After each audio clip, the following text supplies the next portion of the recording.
Today is DailyCyber number 35. It's been a few days since I was able to do a video. The family member that I'm helping and supporting is taken a little bit more ill, and they ended up in the hospital. So I didn't really do any videos over the last couple days, and the reason why that is because I've been at the hospital with them Monday to Friday most of the time, and just really being supportive and being there for them. Also, I'm really kind of changing up in the sense of my equipment, so I can do some videos as I'm on the road and on the fly. I'm just waiting for some equipment to come in on Monday, just to protect. I'm using actually my iPhone 7, iPhone 7 Plus, to be able to record some videos on the fly. So I got some gear that's coming in, so I'm able to do that. So yeah, it's just kind of really sad, kind of that's happening right now. And one of the things going back to and relating to daily cybersecurity was interesting, because one of the days that I was coming home, I got called from someone asking about can they speak to a family member that's been in a car accident over the last 6 months or in the last 90 days. It was supposedly a law office. So being always on point, being really intuitive and present, I'm always mindful when someone's calling me. Who is it? What do they want? What information are they looking for? And so I was very smart and staying on point that I figured it was a phishing scam. And what I did was didn't give my name, but asked them, so who is this? What where are you calling from? What's it concerning? And it was some guy from a law office. He didn't really give me his name. It was a lawyer from a law office. And I asked him, so what's your name? Well, can I speak to the person that got in the car accident? Okay, well, what's it concerning? And we kind of went in circles a bit, and I made sure I didn't give him my name or any information, because one thing, through a phishing scam, make sure you don't give your name, your address, don't give your birth date or any personal identifiable information. Don't give them anything, right? Collect as much information from them and write it down. Name of law firm, for this example, name of law firm, who's the lawyer, what's it concerning, just all the information, and then hang up the phone. Say, look, can I call you at a more convenient time? Hang up the phone and then call MTO, or do some research on the internet. See if you can call the law office and find out if it is actually a law office. Go on Google, do some research, check the bar, right? The local bar, legal bar association of lawyers, and see if that lawyer is actually a valid lawyer, right? And then call that lawyer directly, get their contact information.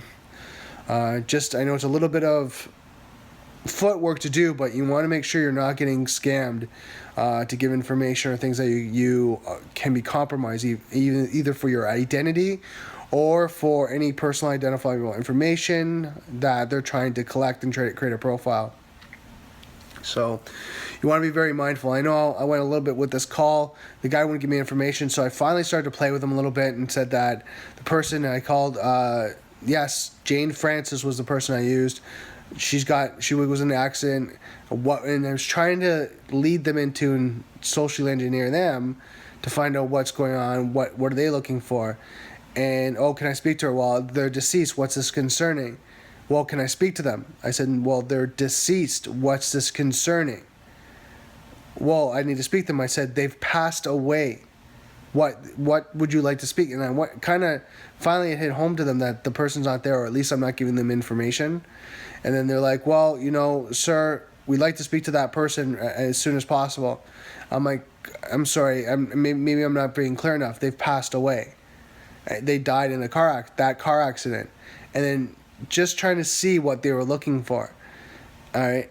And from there, I was able to get the person to acknowledge that the person is deceased, but then all of a sudden they hung up the phone. So it was one of those scams.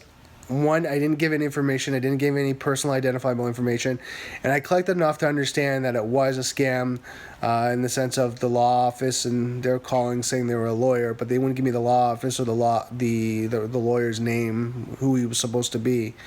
So I knew it was a scam. There wasn't enough information that was being given on their side to really follow up and follow through. So something just to remind you is always be on point, no matter what time someone's calling, when are they calling. Make sure that you're aware. Don't give any personal identifiable information unless you know it's a valid call. And some of you know, and I mean, they can ghost the numbers. It could look like it's coming from in the States it's the IRS or Canadian Revenue Agency or MTO. They can ghost those numbers. So even if you assume it is by looking at the numbers, don't until you actually take all their information, hang up the phone, and call the actual organization directly itself.